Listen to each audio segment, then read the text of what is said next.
Hello and welcome everyone. Today we continue to read Fear of Macros book. We plan to cover the fourth chapter of the book, which is related to pattern matching. Previously we went through the first three chapters. First two of them were more organizational and high level, and the second one was the basics of macros API available in Scheme. The book written in Racket language, but we try to implement all the stuff that is mentioned here in Guile, and we found out that there's some API missing in Guile that is available in Racket, and we had to use some more advanced API, which is actually will be covered in the today's chapter. Let's open the project where we have examples. Fear of macros. Okay.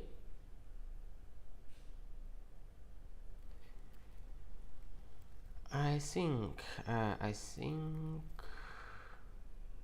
we can create. Let's start the REPL and let's create a new model where we will be experimenting with today's chapter.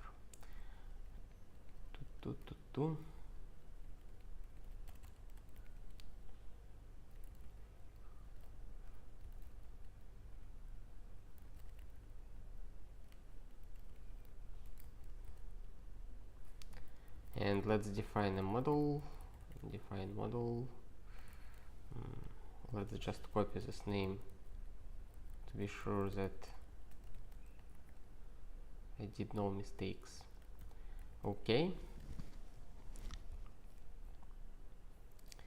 And now let's see what we had previously. Oops. What we had on the previous stream. We had an implementation of if through the cond macro, and at the end of the day, the funniest part is that this thing is get expanded to if to the real if macro.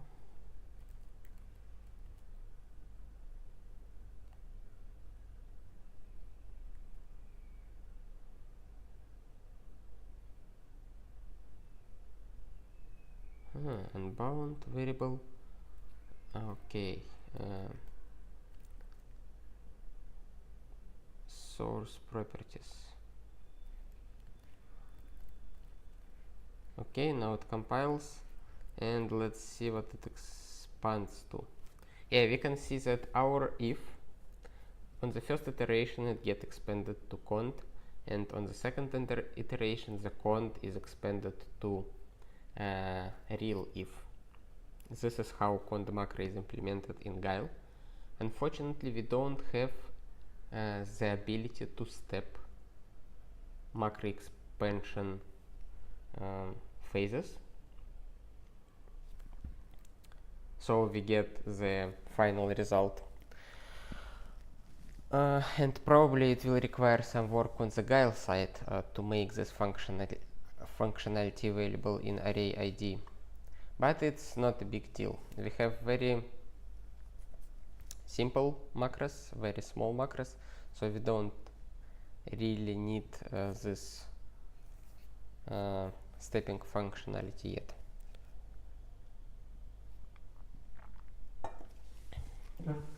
But if you take a look at the implementation we used define syntax. Define syntax is similar to define, but for syntax transformers, if you remember, and it's basically a function which accepts a syntax object and transforms it into another syntax object. And here we use a pattern matching using syntax case. We provide a pattern which has condition expression 1, expression 2, and we create a new syntax out of it. You remember that we have shorthand for syntax, which is sharp quote. It's similar to usual quoting that we have in Lisp, but it returns a syntax object.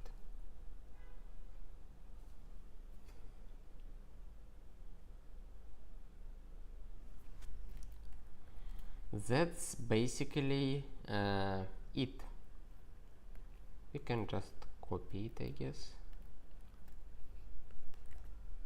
and it will work as it worked before.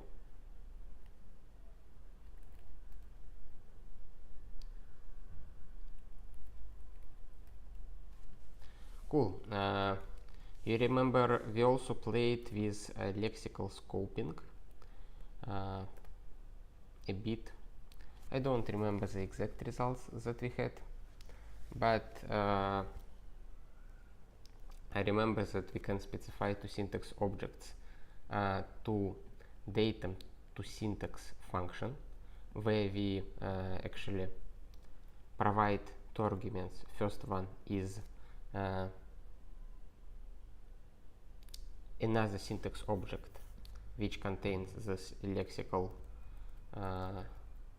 information, lexical scope information, and the second one is actually a list of symbols or something like this, like expression as expression, and those combined two can return as a syntax object that we can return as a transformation result.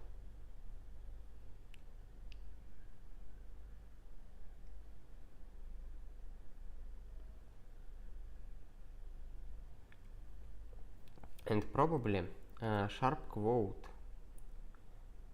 will somehow implicitly inherit this information. Lexical context. Okay, let's see what we have in this chapter. The original implementation in the previous chapter was looking like this one. For this, the author of the book, unfortunately I don't remember his name. Let's take a look. Probably Greg Hendershot.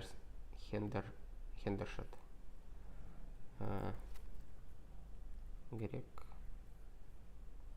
I can look up his name. Yes, Greg Hendershot. Okay, that's good. In previous chapter, Greg mentioned that we can use much instead of using car, cadder, and the insane combination of those functions and function named like caddr. Instead of using those functions for destructuring the data structure, our original syntax object, we can use a much. But to use much, we need to require racket much in compile time. And for this, we need to use a special form called for syntax, which allows to do this and use much inside defined syntax. In Guile, you probably don't need to use for syntax. You have another macro called cond eval or eval_when, where you can specify is it compile time, I mean expand time, eval time, and something else probably. But if you don't specify, but just use models ICE9 much, it will expand correctly in most cases. So we couldn't use much because we didn't have some API. We didn't have syntax to list API, so we can't really do one-step expansion of syntax object. It just returns like a list of other syntax objects that we can recombine back to the expression. And that is why we already started to use syntax case instead of match and did this implementation. And we can see that here is mostly the same code as written here. Instead of using syntax, the hash quote used here instead of this call to syntax function. And the naming of functions is a bit different. And it doesn't use a lambda, but we had to use lambda because define syntax doesn't support syntax sugar definition, which accepts a few arguments. So that's basically it. We already have this implementation. Pretty similar, huh?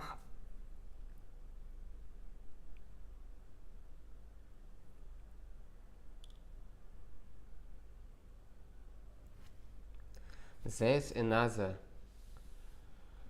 shorthand for simple pattern matching cases called define syntax rule,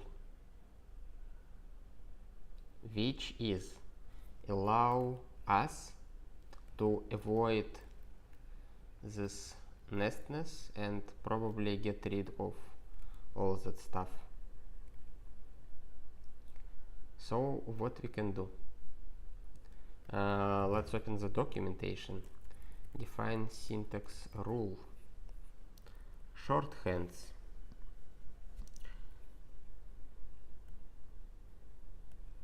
Simple one-clause syntax rules macros.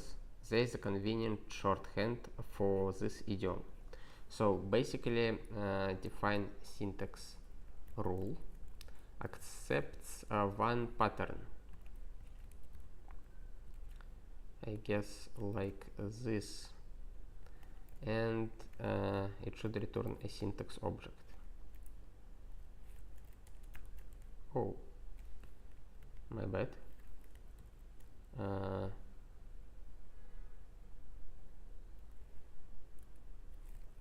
Okay, I don't remember the hotkey, but I will use another one. So this one should work the same as it worked before. Whoa.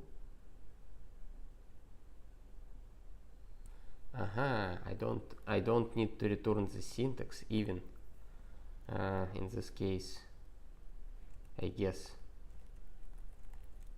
So I can do like this. Nice. So those two are equivalent definitions. And if we try to macro expand it,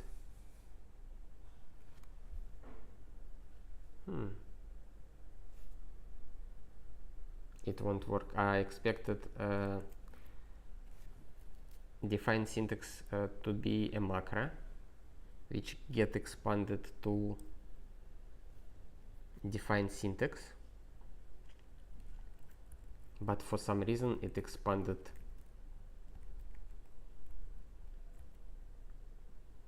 into if.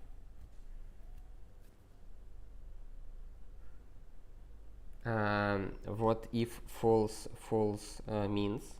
It's actually the expression that returns unspecified as a result of the definition. So it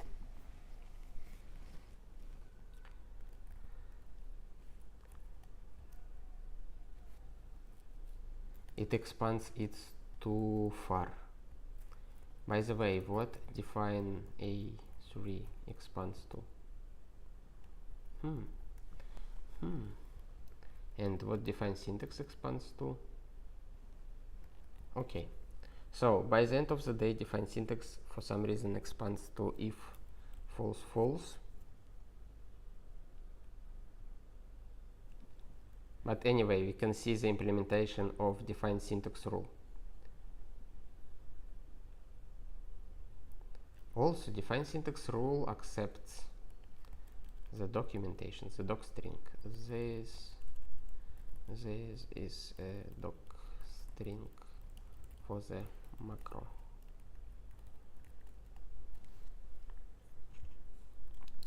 Okay, we learned that.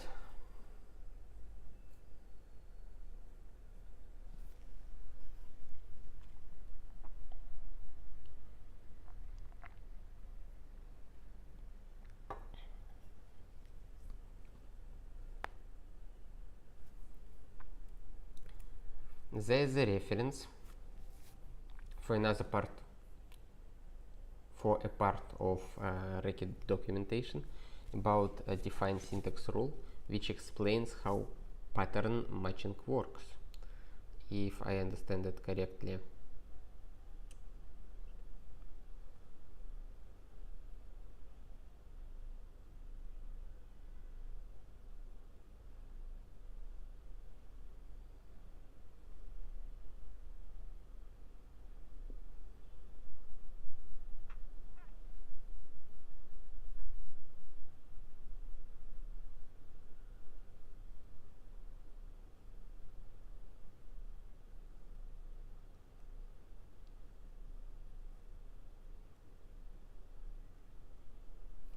But we won't be reading this documentation, I guess, today, maybe some other day.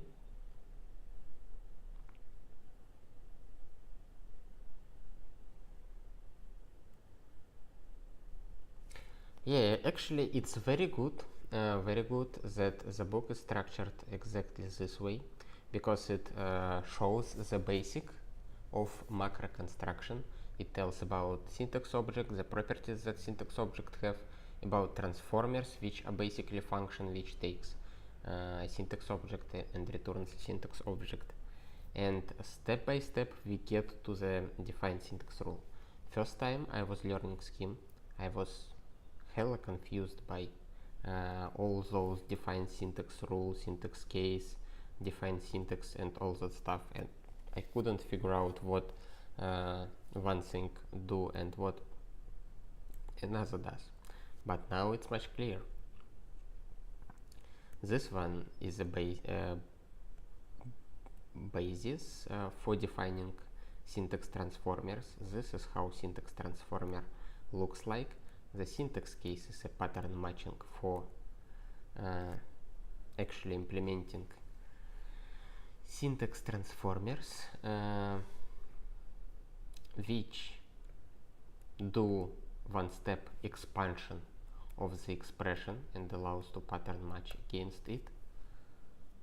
Or maybe it even does a few expansions if the pattern is more complicated.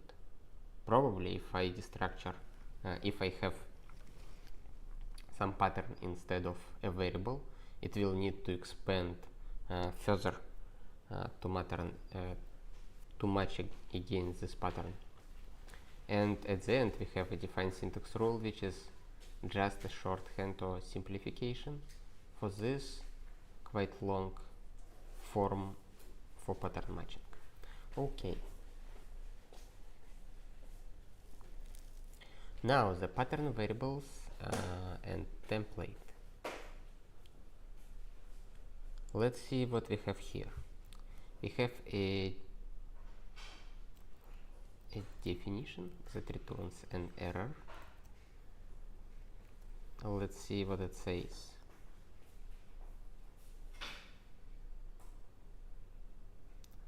Source expression failed to match any pattern.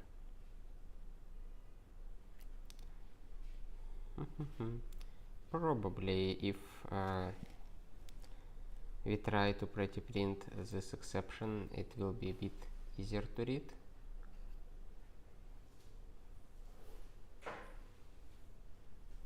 This one actually is a bit more understandable. But okay, let's try to understand the overall idea behind this macros. We have some define which accepts one argument, second argument, a list of items, one item, and another list of items. Those ellipses means that this variable will contain the rest of the list.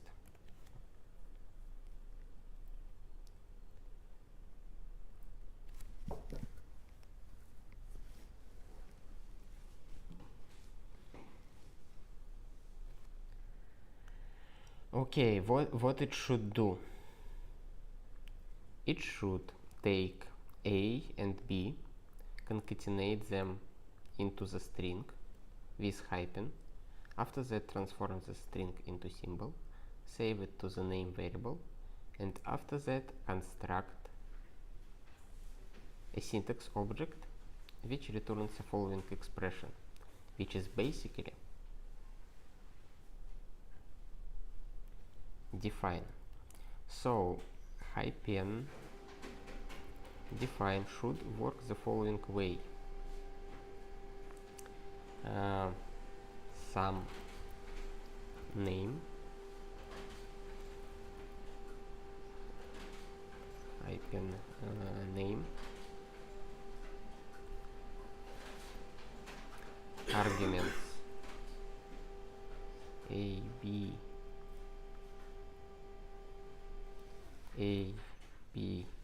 c arguments and body. Let's say list b c a, like this. It should be transformed to the following form. It's even some hyphen name a b c list b c a, like this. And it can be a few expressions here. List 1 2 3 and 3 2 1, just for the sake of completeness. So this definition should work the same as this one. But for now we encounter an error.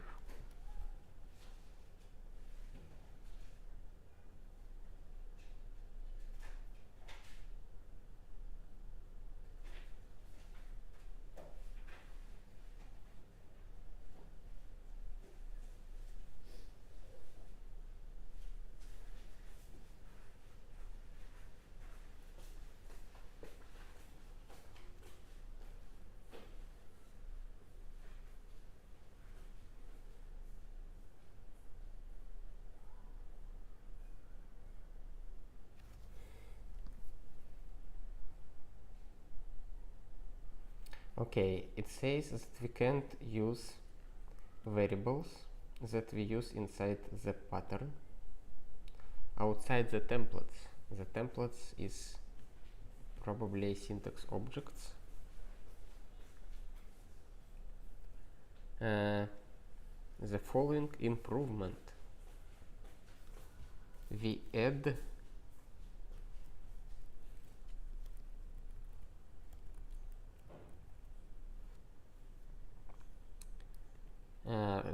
we make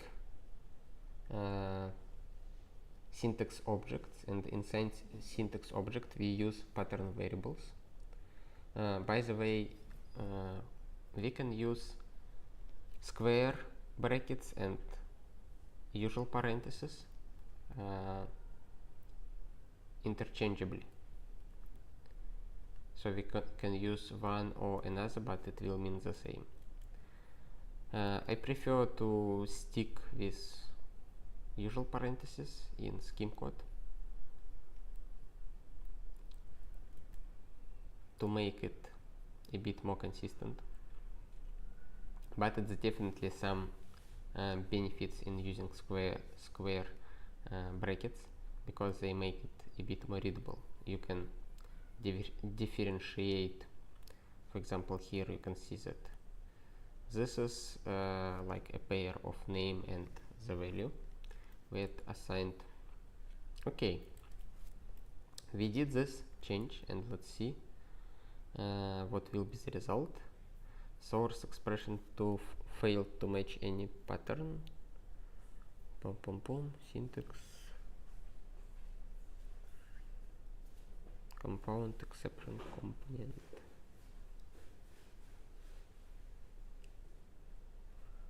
Subform F.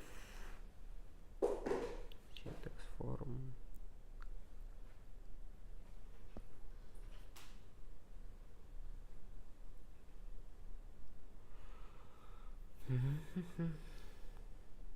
Not really easy to understand what is going on wrong here, but let's see. It's the error that returned by Arei. Foo bar no arguments return true. Foo bar undefined. It's funny because for me the expression itself still don't work. So Guile is a bit more strict on the syntax case evaluation and fails earlier than Racket's macro expander. Here the demonstration of macro stepper that we don't have and probably won't have anytime soon in Guile, because it requires some API that is not exposed by Guile. It's not like terribly hard to expose this API, but the way it's implemented right now is a bit of a mess.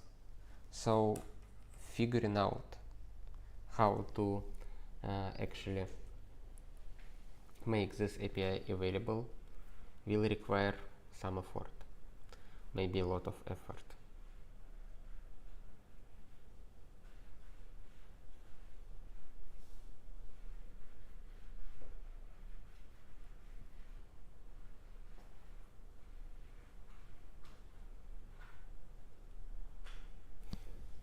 Okay, what is happening here?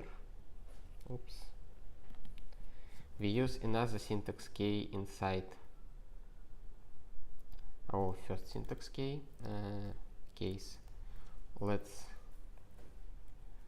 see, and it still don't work. String to symbol, datum to syntax, id datum. Very interesting. We use only the basic API, which should be the same among those languages, but it doesn't work.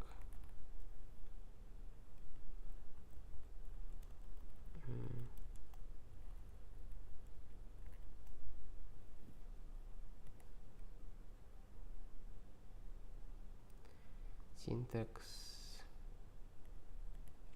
datum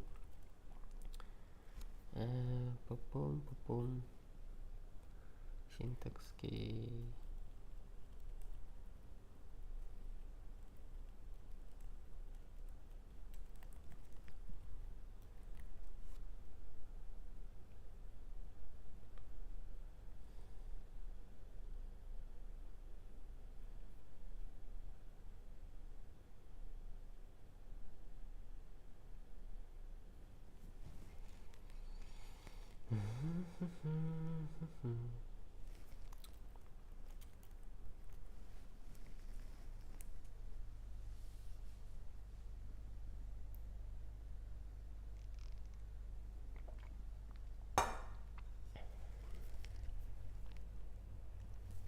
We have ren rs to make schema implementations compatible, but they're not compatible. We use like very basic syntax. We use only defined syntax case, patterns and datum to syntax function and string to symbol.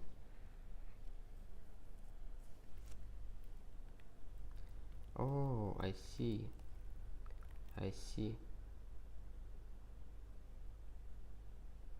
This is probably because format function is incompatible.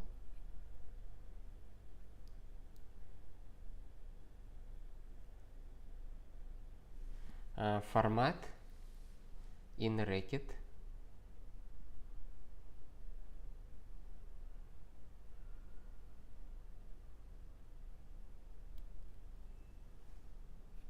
do not use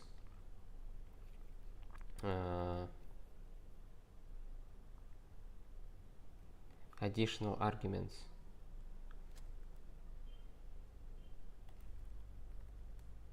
But in Guile it is, but it didn't help.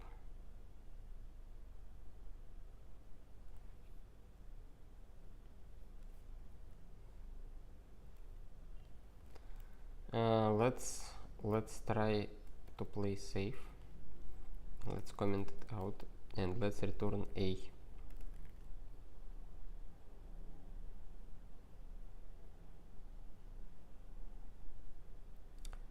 Oh. Okay. We found the problem. My bad. I forgot that we don't have a special syntax for define syntax. The special syntax which allows us to use, to avoid usage of lambda. But we actually need to use a lambda in this case. And let's see how it will work. Hyphen define unbound variable sum. Now we got this error. Error, which is very good. Now let's try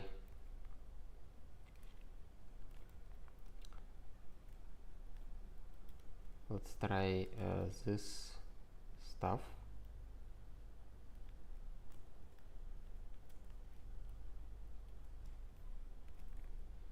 Unspecified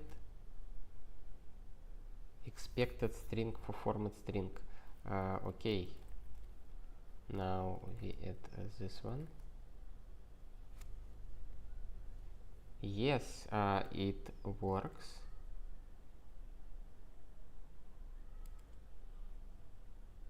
Right now we are on this example.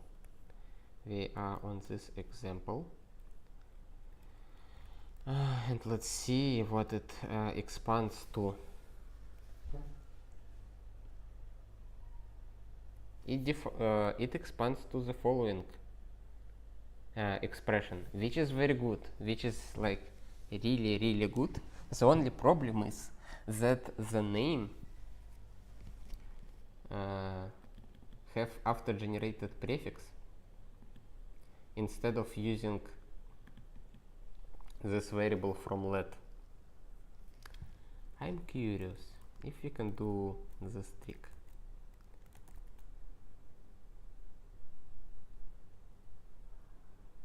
No, we can't. What I tried to achieve right now,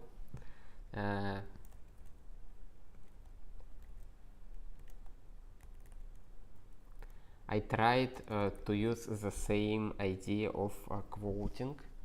Oh, it should be like this.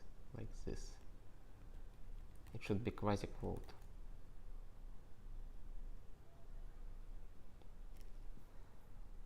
Unquote name, it probably have to be special unquote. Encountered a row symbol in macro output. Syntax, sum, syntax.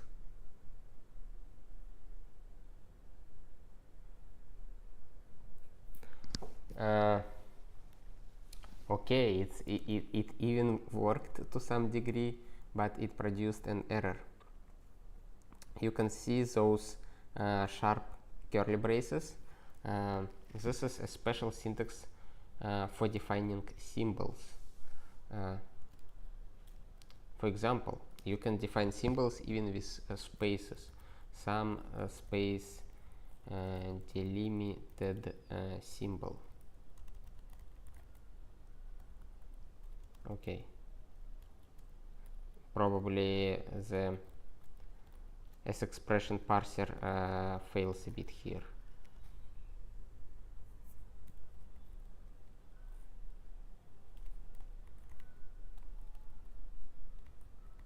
Wait a minute. Sorry. I have to have this at the end.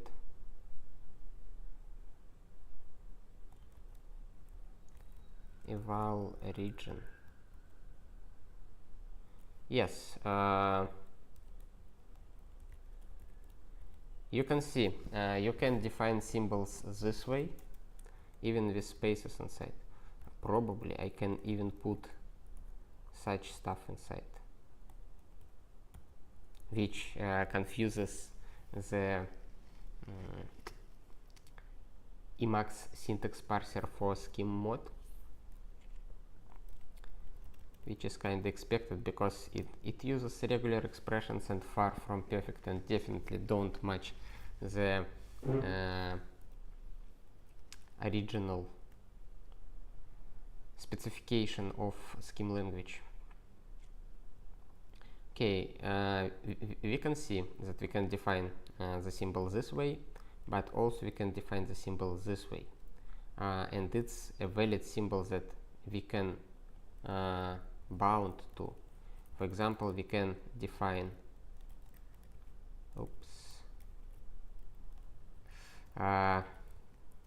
due to unusual form of those symbols, my hotkeys and functions for transforming the code doesn't work, but we can even assign a value to this symbol, eval region, and we can obtain the value of this symbol like this, eval region, and you can see the value that bound to the symbol is 1, 2, 3. Why I'm talking about this topic right now? Because when the macro tries to expand, what it actually puts here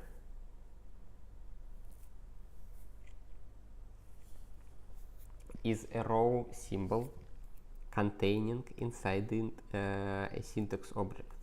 So it's a symbol, and inside of the symbol, instead of characters, it contains syntax objects. Object 1, syntax object 2, which is quite funny.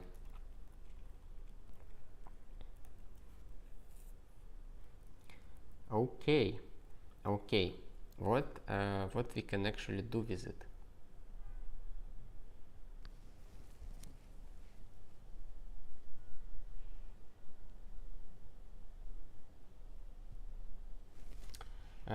What we can actually do with it? We can convert this thing to the datum to syntax, like this, right? And then instead of a symbol, we will get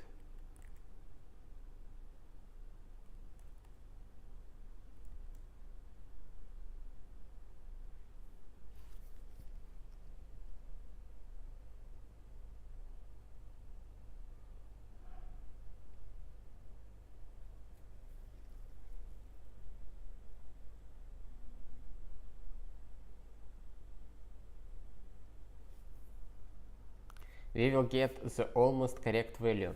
The only problem with it is that it's still syntax objects inside the name, and we need to transform those syntax objects into symbols.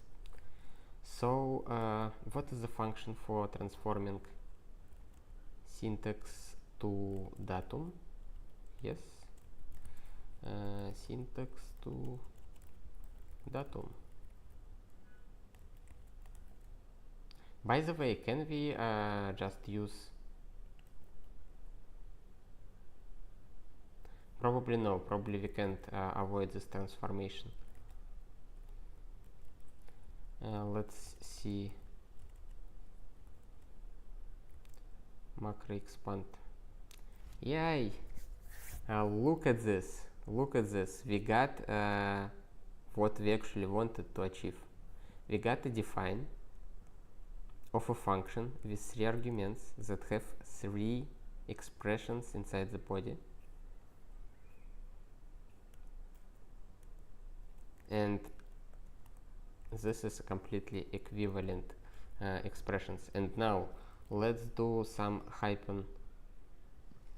Whoa.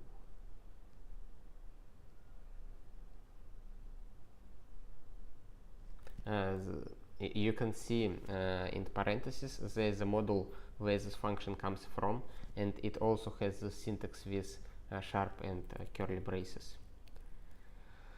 Let's put it 5, 6, 7 as arguments, and it will return 6, 7, 5. Cool. This definition works, and to be sure, let's call it someone, and let's use someone here. Nice, nice, very nice. We solved the case. We implemented what we wanted with some hacks. Now let's try to avoid unnecessary transformation. Let's try to use AB directly. Is it possible? No. Why? Reference to pattern variable outside of a syntax form. Okay, this is the problem that we had. This is the error. The first error that we had to encounter, but we didn't because I messed up a bit with defined syntax, because I copy pasted this simplified form of defined syntax, which doesn't work in Guile. But after I write to lambda, now the referencing pattern variables here will produce an error. And this is quite a clean error. My complaint about the Guile not providing understandable message in this case are revoked. Guile doing a good job here.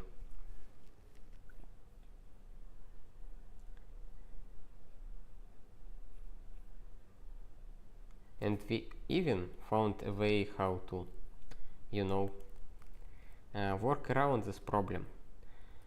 We transformed this stuff into syntax, and out of this syntax we extracted the datum, which is just a symbol, and we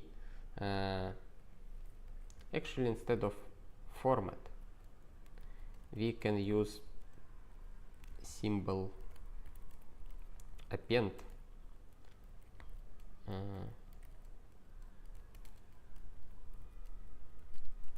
Like this.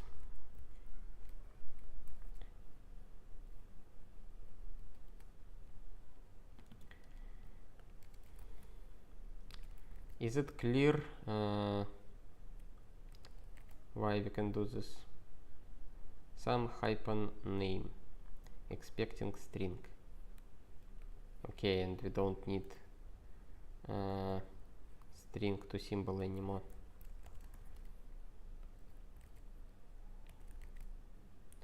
Boom, boom, boom, and it works very, very good, very nice. Let's comment this stuff out so we can just re-evaluate the whole model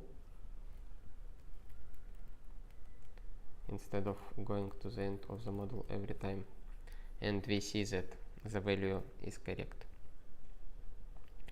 Okay, we got this stuff right. Now let's comment it out. We solved the case our way, but let's see how it's solved inside the book. It's solved with the usage of another syntax case, and inside the syntax case we do this trick.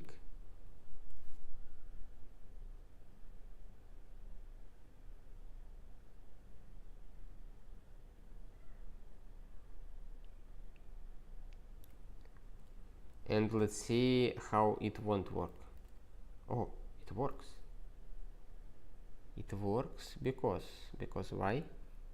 We have a pattern variable here.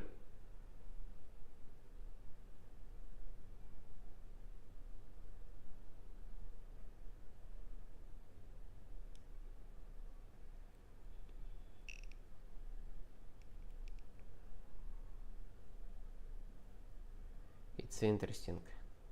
It's interesting. We have basically the same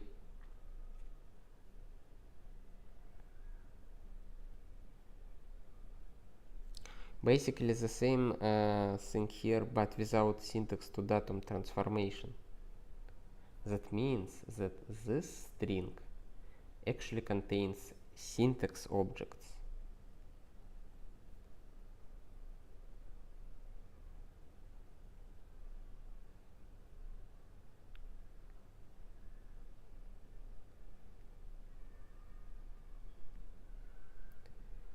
Datum to syntax.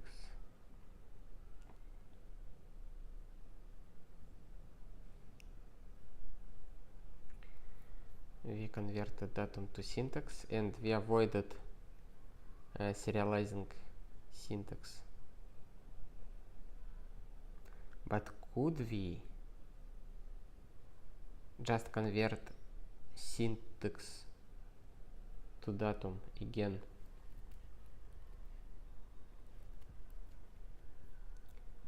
I'm curious.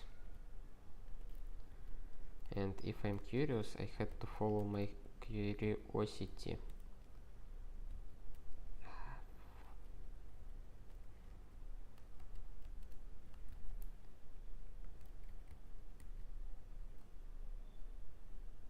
We have such a trick, right? Let's comment it out and let's get an error, extra ellipsis.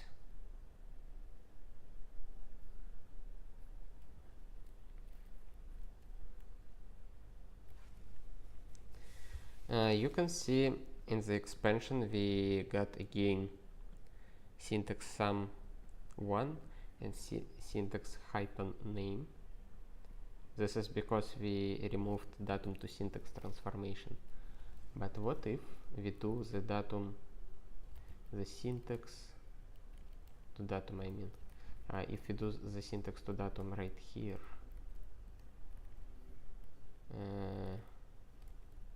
What? Interrupted.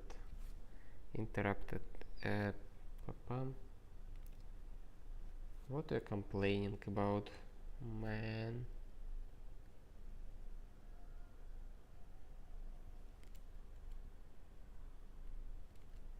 Oh, my bad.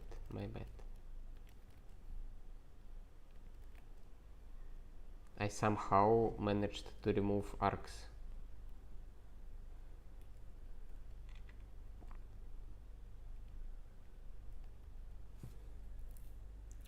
Assertion failure, symbol to string.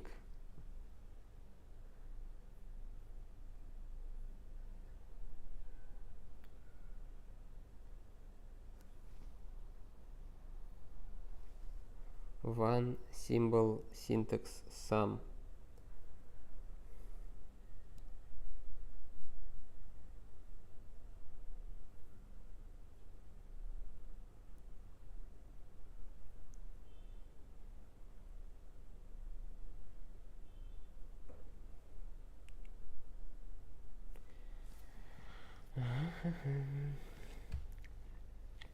To actually print the errors pretty, we can use this as a format string, and this is as a list of arguments.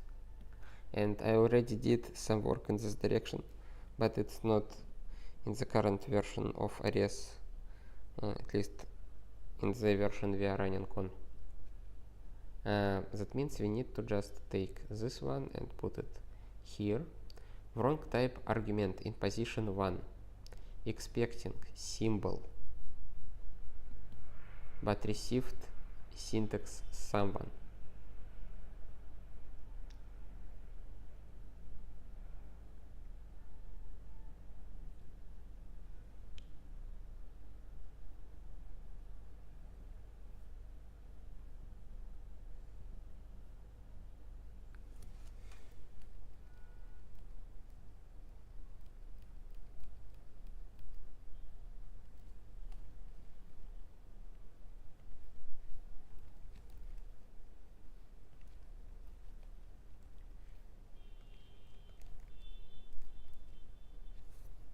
Okay, this one works.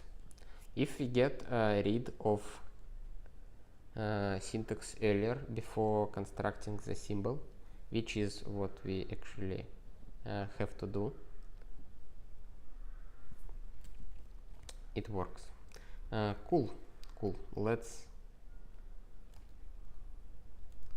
get back to the way Greg tries to solve this problem. We use another syntax case. We have a symbol generated of two syntaxes,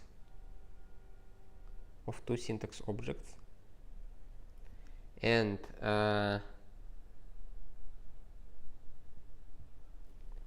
datum to syntax transformation that we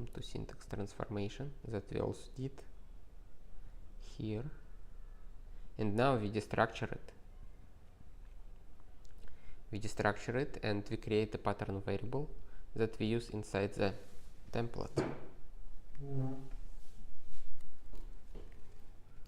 Let's see, and this also works.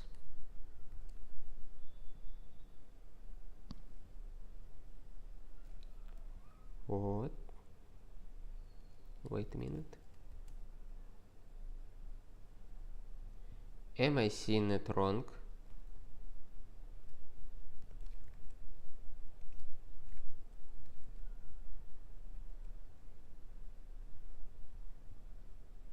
How the heck? Why?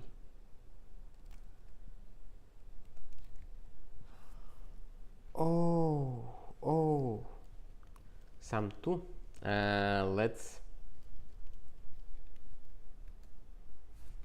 Let's do it this way. This one fails the same way as our code above, where we remove syntax to datum. Because it was working because someone hyphen name was already defined. But let's reload model. Reload and rename it to someone. Okay, it works, but if we reload model and try to evaluate it again, it will fail. You can see this code doesn't work. It fails the same way as this code. And let's see. Let's see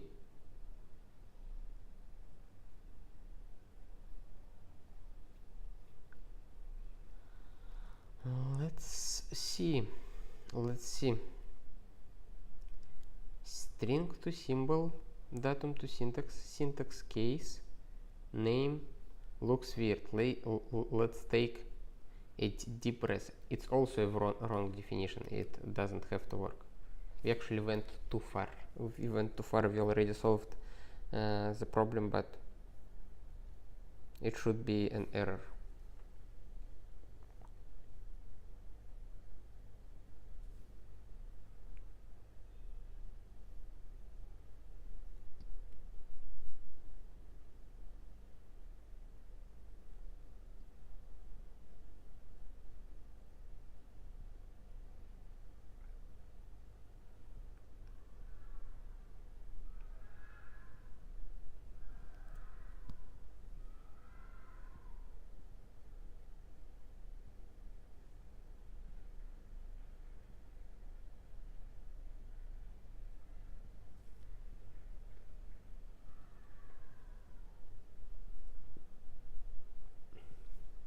Okay, we face the same problem, and you can see it is the same stuff here to syntax.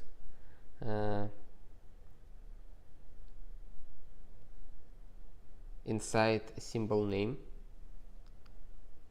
which means that we can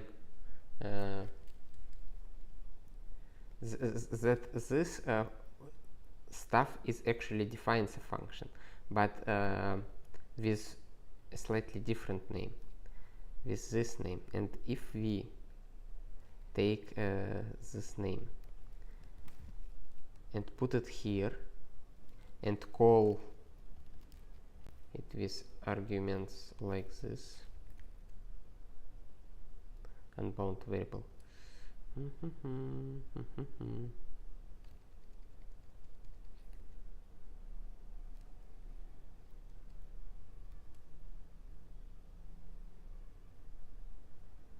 Did I miss something?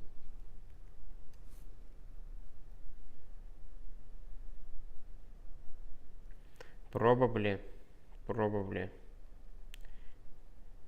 it's just a representation of the symbol, but in fact here inside symbol we have syntax, like a real syntax. It is a string representation, and this is a string representation of the syntax, but it's really a syntax object. And to create the same symbol, I can't just do this thing, unfortunately. Okay, it's good to know. We know small little important details and a bit of complexity of a scheme, but it's a good thing. Okay, all right. A syntax object therefore is printed form of both syntax objects joined by a hyphen. Instead, we want the datum in the syntax object such as the symbols foo and bar, which we get using syntax to datum, which is we already did. Cool. It's very nice that we were able to solve this case ourselves, first of all, and the second of all, we learned about the mechanism that is not mentioned in this article at all, and I never encountered this mechanism, at least in the context where I could understand it. Probably I could encounter such a code, but I definitely didn't understand it. And right now I just tried this approach, and it turned out to work, which is like really cool. What we can do? We can repeat what we did above, syntax to datum, like this, and here syntax to datum. And now it should work. Yay! Let's reload model to be sure, and let's evaluate it, and it works. Unfortunately, it positions in a slightly wrong place as a result of the expression, but okay. And now it works. Next, some shortcuts. Oof, I'm afraid that we can have this shortcuts missing in Guile, but let's see, maybe they're not. Let's take a look at the chat. Hello Grigory, hello my friend. I don't know if you already answered that question, but what is the final goal, if any, of passing that course, of doing that exercises? Like some exact goal. You needed to write some exact software that you have in mind, or just for fun? This is a good question. I have the exact software that I have in mind where I need some macro foo, and this is a testing library for scheme. I already started to prototype it, but I was a bit limited by my knowledge of scheme macros, and I decided to expand this knowledge, so I have like a bit more that I really need for this library to be able to implement it in a good way, in a like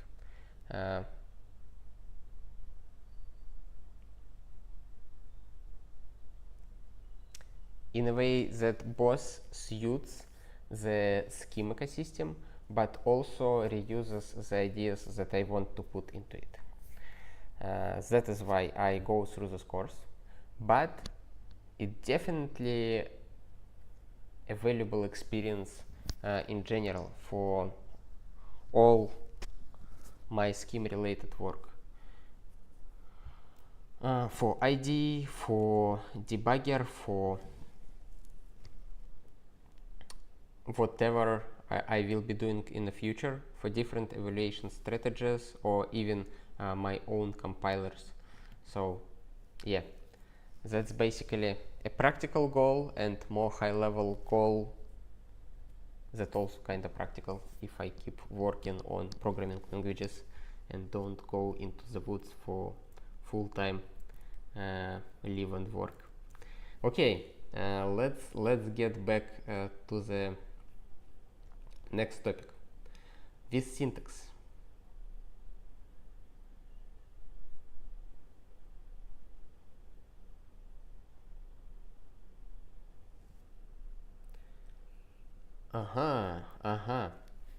What with syntax does? With syntax is a basically let that allows to bound a syntax object to a variable and create a pattern variable out of it. So it's a let for pattern variables that we can use inside templates later. That's basically it.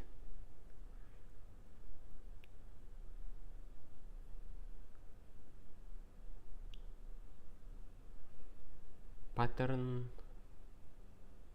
syntax. You mean pattern variable or like actual pattern? If it's an actual pattern, it's even more than let, because original scheme let doesn't allow patterns in lets.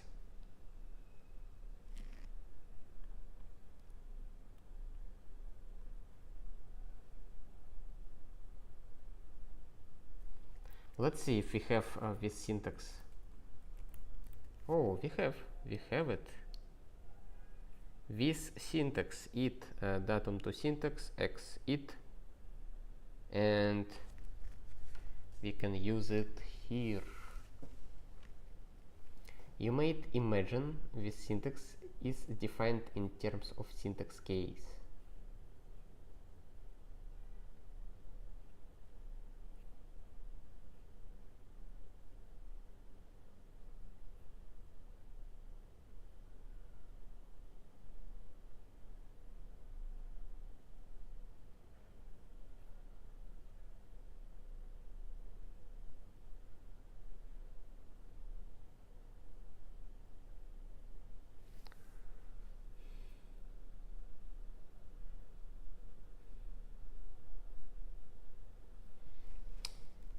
It turned out that today I became an old Lisp macro hacker by using those expressions, syntax, quasi syntax, and syntax.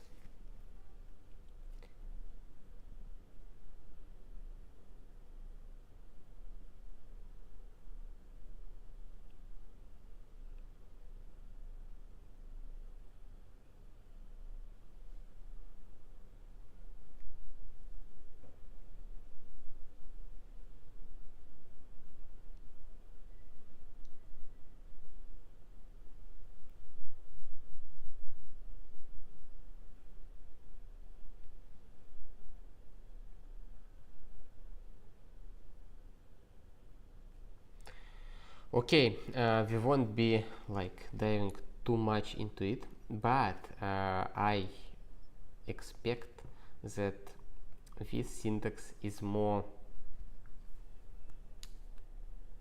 modern way of writing macros, and it would be recommended way to actually do so.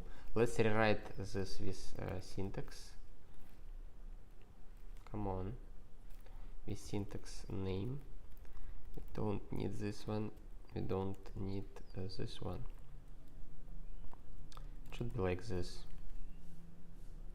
And now if I forgot one parenthesis. Let's reload model, and it works.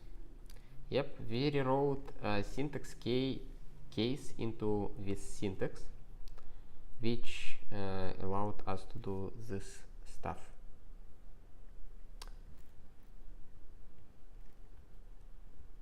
But let's do one more trick. To fulfill my curiosity. I want to understand if I can use patterns here. And by pattern, I will do something like this. And to actually implement it, we will create a list of something. And let's see. Let's reeval model, and it works like this. And let's exchange let's exchange those things, and let's see what macro expand will say here.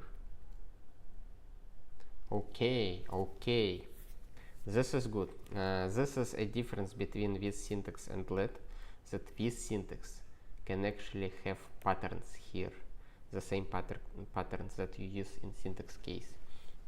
And here is a pattern I used.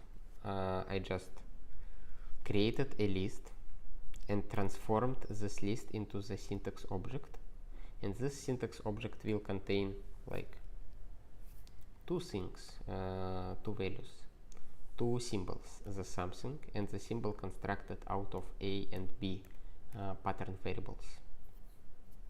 And after that, I destructure this syntax object into two pattern variables called name and underscore, and I use only one of them. I use only name inside my template, and I can put arbitrary pattern here, and it will destructure the syntax object into pattern variables, which is very cool, and I fulfilled my curiosity. And this is another helper, which is with syntax asterisk, which is similar to let asterisk, I guess. And you can see the example where usual let fails. The usual let fails when the next expression refers the previous expression, which is already defined in terms of let somewhere above, but it can't reference it because the way let implemented. But you can use let asterisk, and you would be able to actually refer previous expression. What is cool about Clojure language is that their let expression is already have a destructuring capability, or what you call pattern matching in most cases. Maybe not that powerful pattern matching as you can do in some languages, but still quite good. And you have a functionality of let asterisk by default, so you don't need a few versions of let to do the same stuff. You always use let, and do the destructuring and reference of already defined stuff. Okay, actually there's also a let rec, which allows to reference something that will be defined in the future from earlier expressions of the let. And you can see how the syntax used here. The same way let asterisks can be used. Let's go to the next API. Let's go to the next API, and it's format ID. And let's see if we have format ID.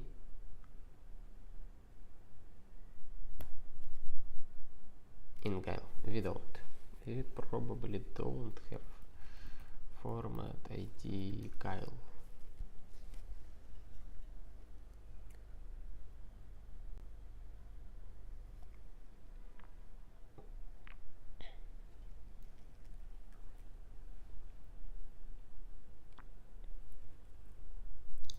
Identifier.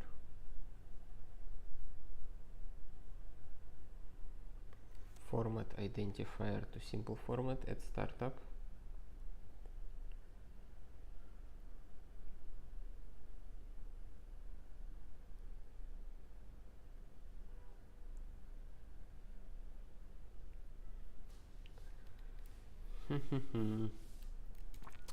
Not exactly the same stuff.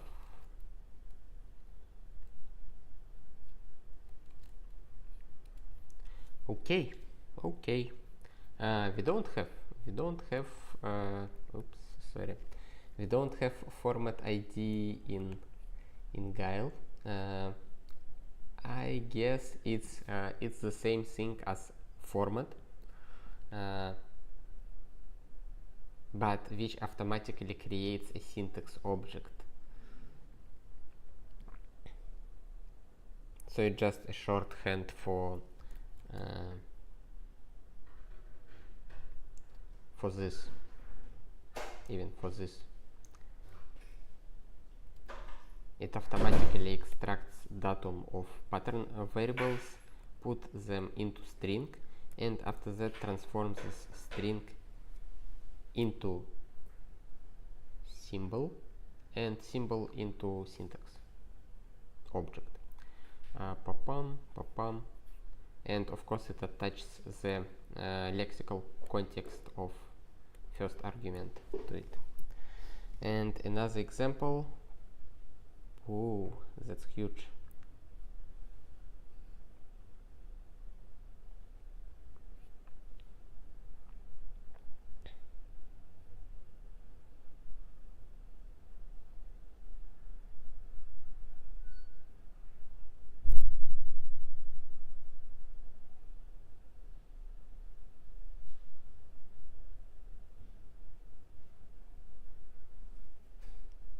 The version which accepts arbitrary number of things.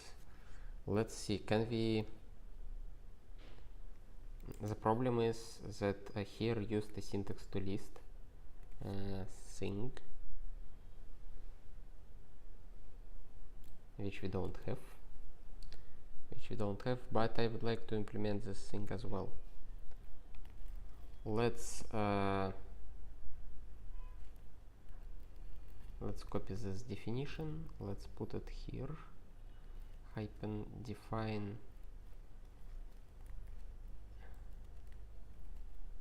like this. Let's uncomment our stuff, let's remove this stuff, and let's names, and now instead of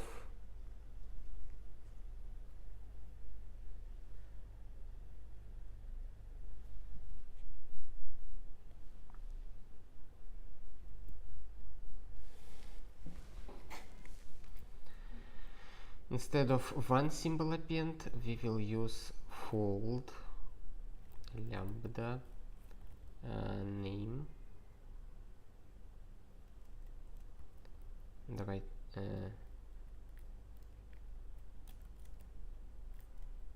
like this, and this fold will go over names, and it will be fold from left to right. which is good, and we need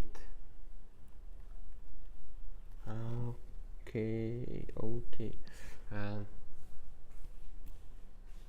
we would do names. This one is tricky. Because we need somehow to get a list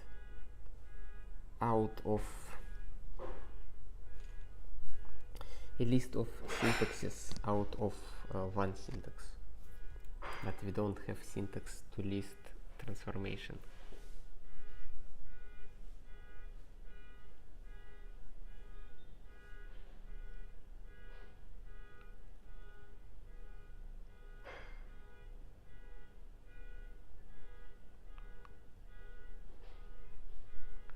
Funny that I decided to name this thing without reading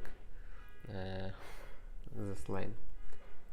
Maybe I read it subconsciously, but I named the syntax the same way. Syntax.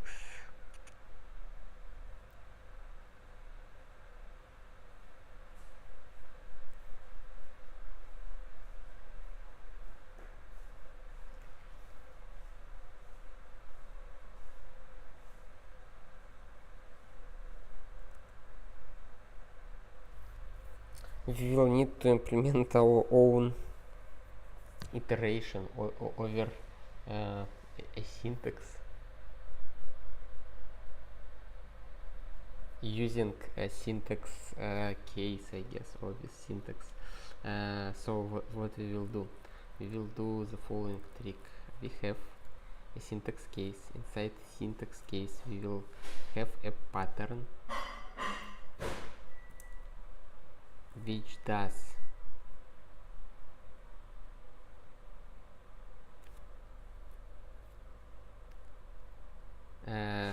name and rest.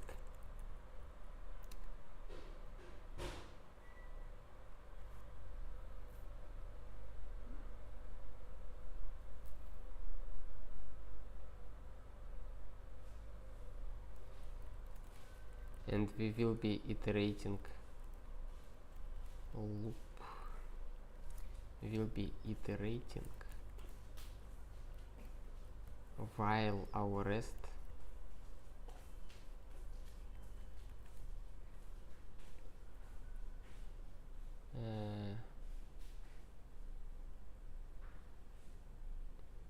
syntax stx, let's call it stx to avoid some confusion.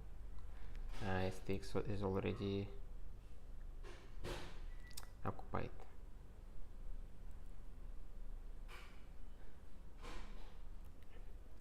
Let's call it rstx, rest syntax. We obtain name and rest, loop result,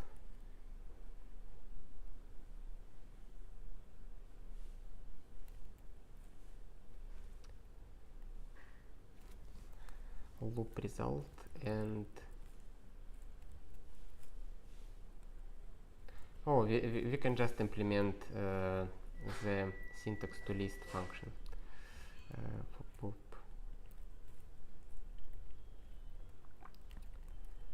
rstx. It's cool. I didn't even thought that we can implement this function easily without like exposing it from Guile internals, but I guess we can. It will be names, define syntax to list stx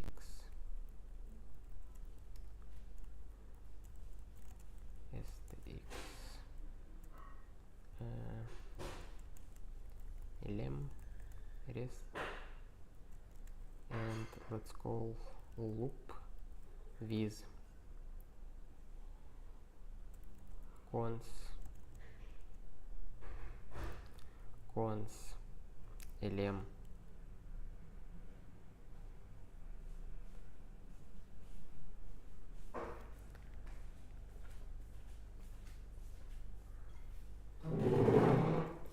let's even take it out of our macro. Cons lm result, and here we will use rest.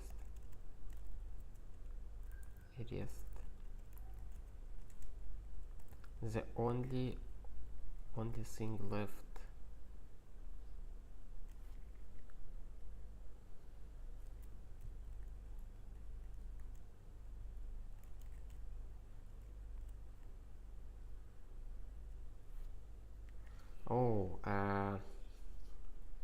here I would like to use syntax case actually, and not with syntax.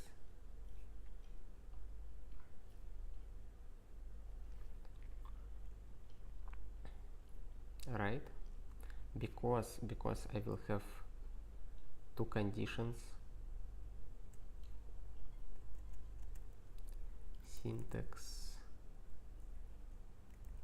case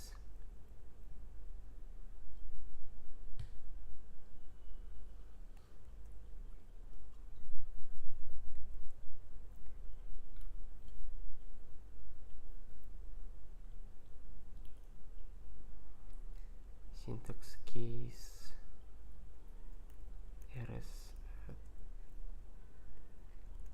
x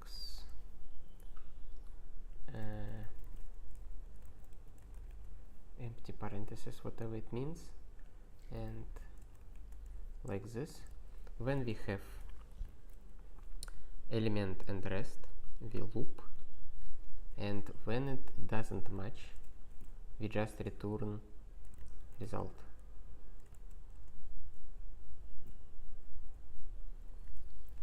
Is there an else clause in syntax case?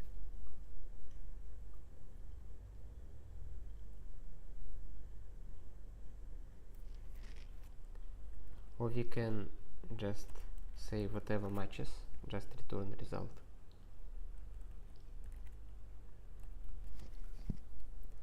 Reference to pattern variable outside of syntax form. Cons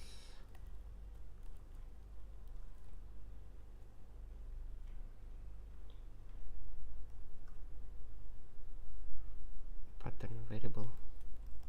Let's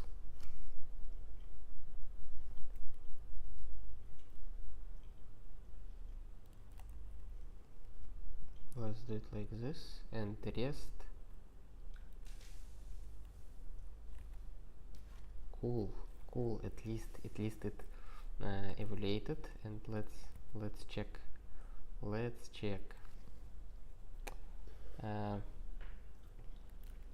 I want to see the example where we wanted syntax to list,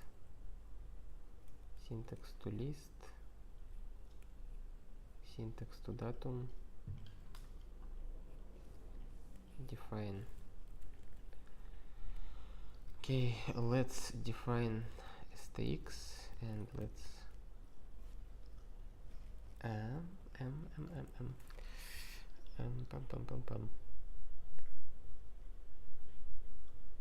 okay, I failed somewhere. Is syntax list is a function? Probably it is. Syntax case. It can't be a function, I guess. It's syntax. It can't be a function. Lambda, because it uses syntax case, which probably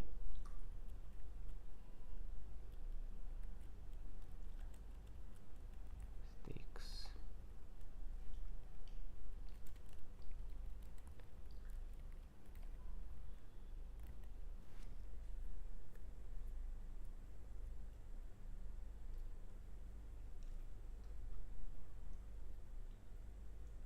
no, it should be a function. It must be a function. Syntax list.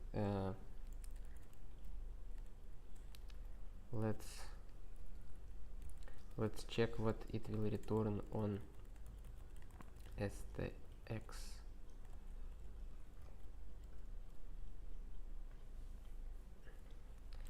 List lm.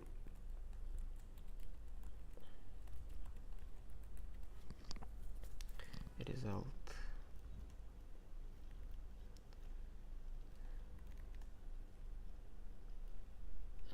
Why it didn't match?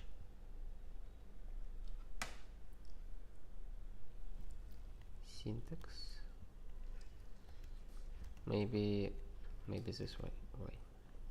Okay, it was just a small mistake here. We implemented it. The only problem here that it's in reverse order. We just need to reverse the result. That's it. Now I can take syntax to list, apply it here, syntax to datum acum, name. Acum will be a symbol, right? I need a symbol. I need an empty symbol. Okay, I can do it. I just call empty symbol as initial value. It will be acum, append. The only problem is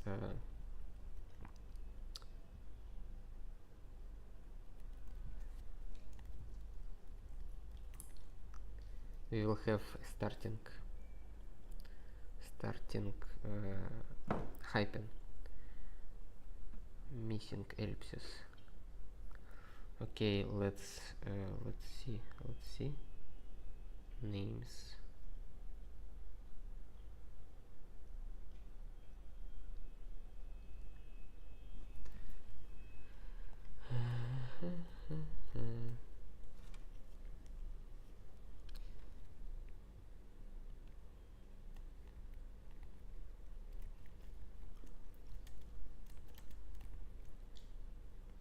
Symbol, syntax to list, datum, and we have let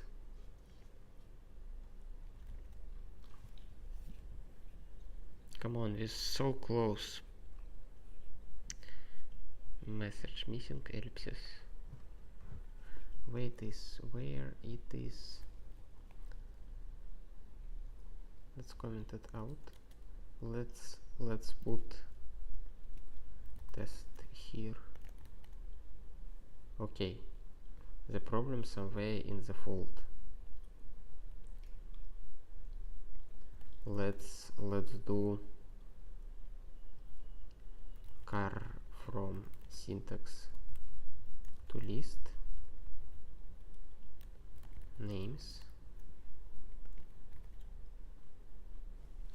missing ellipses.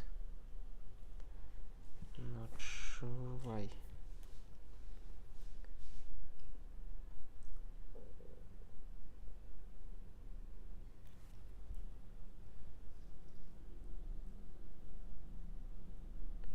Oh, okay,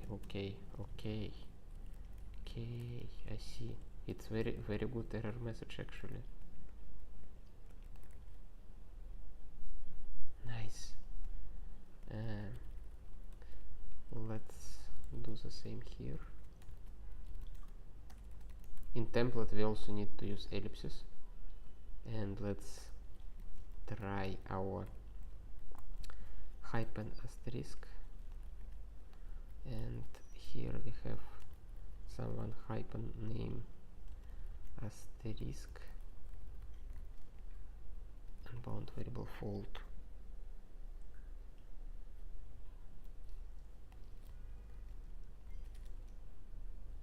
Do we need to use models surface1? Okay, we need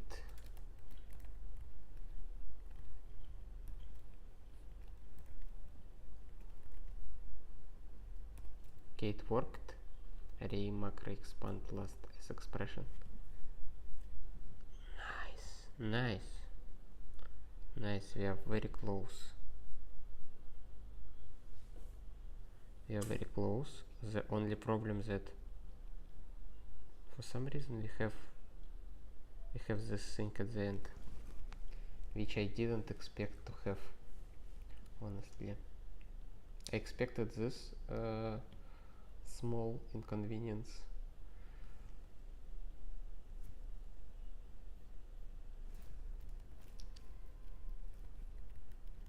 Equal arc.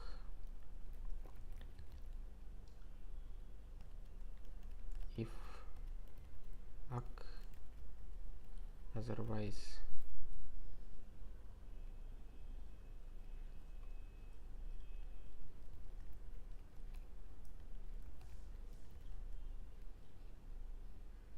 and okay, we fixed the small inconvenience. Last this expression. Why we have it here? Datum to syntax fold.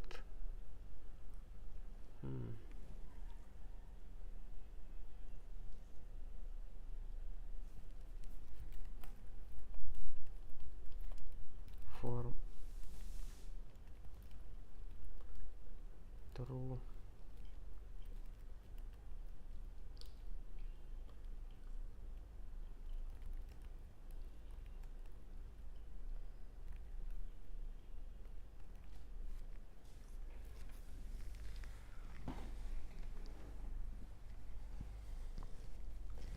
We have a syntax which is what we want, and it looks good. Looks perfectly fine.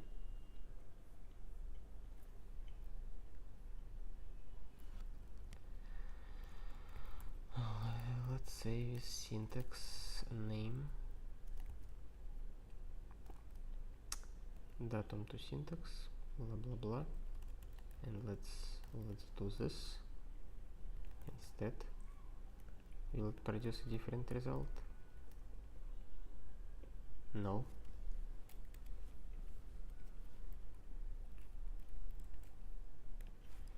Let's take the example here.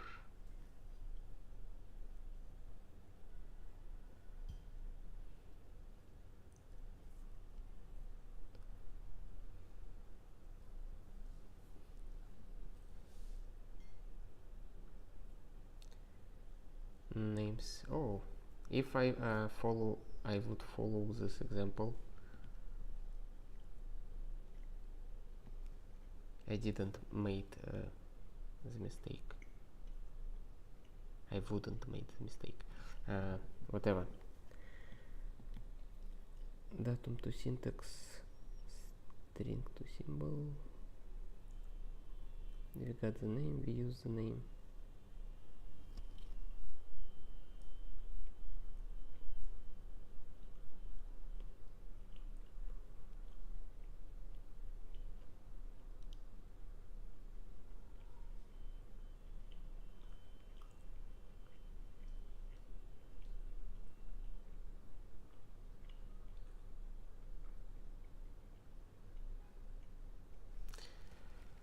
I missed something important. We like really close. We extracted the symbols out of the names.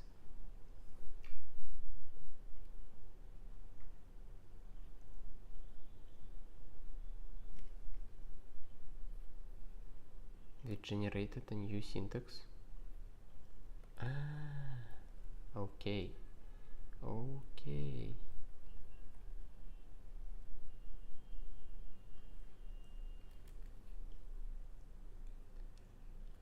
Car name stakes.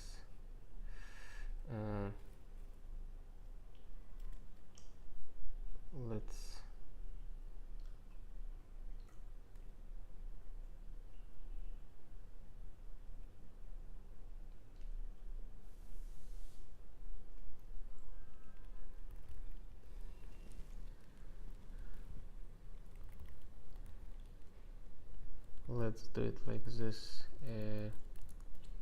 F name, and let's put it F name here, and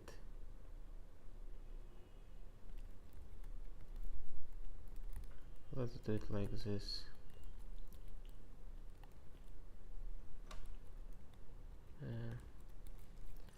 Syntax to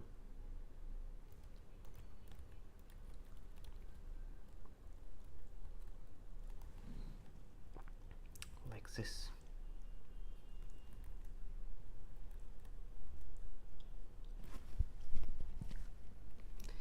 We did it. This is because we had a wrong lexical context in our syntax. Now I was extracting a lexical context from an existing variable, pattern variable A, and I don't know why it didn't complain about it. And this is because this stuff was generated. Okay, we solved it, and in even more expressive way than here. Syntax to datum, format ID, blah blah blah.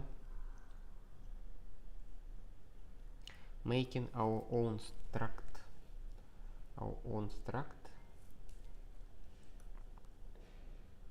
With syntax, vector ref, syntax to list, in naturals, with syntax. Here he use syntax unsplice and quasi syntax and another quasi syntax and some errors, and also he writes some tests with rack unit library.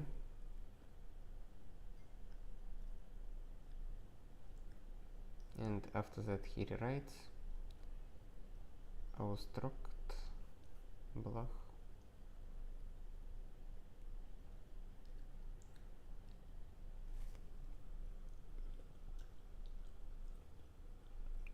Oh, this is really cool. I would like to see how it implemented.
This is cool.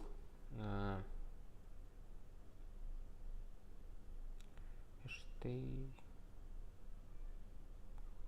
car IDs, cutter IDs.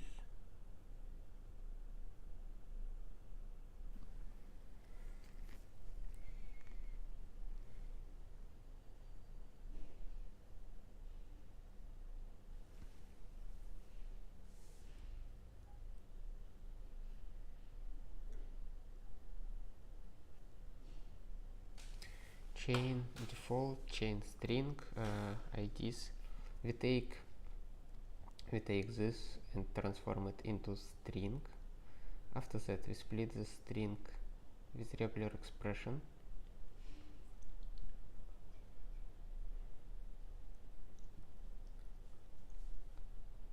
For list, and after that we create IDs, which are syntaxes, and this with syntax.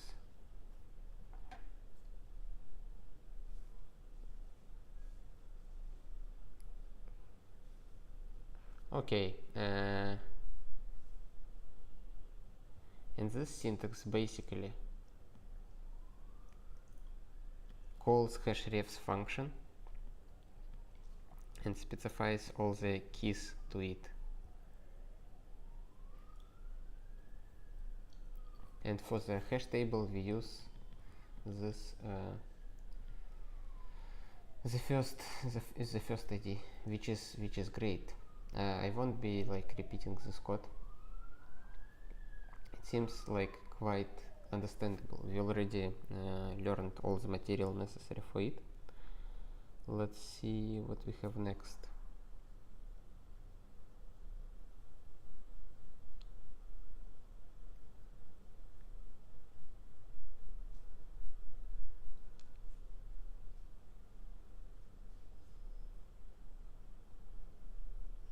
This is an error handling. This is the only part that we not covered yet, and I think we can spend some time covering exactly this topic, because it will require talking about exception types and all that stuff, and we will do it in the next stream. So let's wrap up for today. We did a great job on implementing syntax list in Guile. I am very happy that we did it. We also learned about other important APIs like this syntax case that we already tried to use in a previous chapter. What else? We learned about quasi-syntax and syntax and syntax splicing. And now I guess we have like a lot of tools, like almost all necessary tools to deal with macros in Scheme. But let's see next time how to do a good error handling. Probably we will continue with those examples, and we'll see what is in the chapter 5. Probably it contains even more cool tooling for writing very complicated, but I guess still useful syntax transformers. Okay, thank you very much for your attention. I hope the stream was useful and you enjoyed it, and I will see you in a bit. Bye.